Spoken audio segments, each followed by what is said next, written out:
There's a housing frenzy at the bottom of the world in New Zealand's capital of Wellington.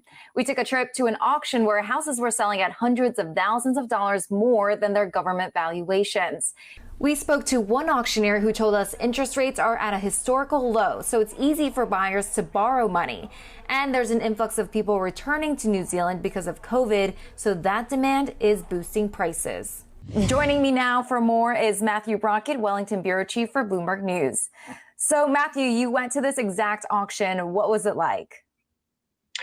Well, it was packed. There were 7 houses up for auction, and it soon became clear that there is a real frenzy on.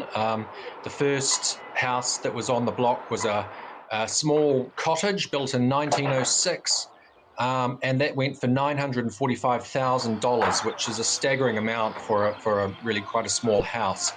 And the auction just continued in that vein, with houses going for eye-watering amounts. So New Zealand's housing boom was very much in evidence. Wow. So what does this mean then for local communities and first-time home buyers?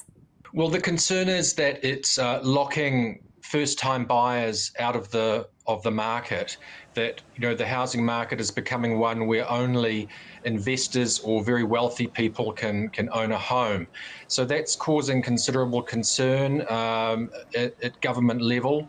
At a time when low interest rates could perhaps be helping people to buy a house. In fact, it's having the opposite effect by driving prices higher and making houses unattainable for a lot of people.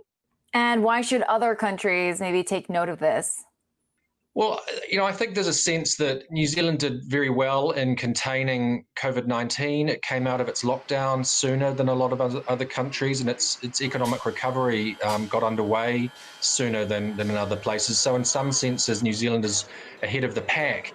And what we're seeing with this housing boom, with these rock bottom interest rates really causing housing prices to soar, it could be a bit of a warning for other countries as they start to recover from the pandemic. And already we're seeing that starting to happen in other similar countries, like, for example, neighbouring Australia, where prices are starting to really pick up again.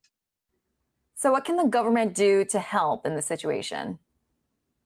Well, the government's taken the very unusual step of writing a letter to the central bank asking it to start to take house prices into account when it sets monetary policy. And of course, the central bank has aggressively cut interest rates, trying to stimulate economic growth, inflation and employment, which is what it's mandated to do. So it's a bit of a dilemma, really, for the central bank when the government asks it to do something about soaring house prices. What does look likely is that the government will probably make some changes to tax policies to try and make things like investment properties less attractive. All right, something to watch. Bloomberg's Matthew Brockett in Wellington.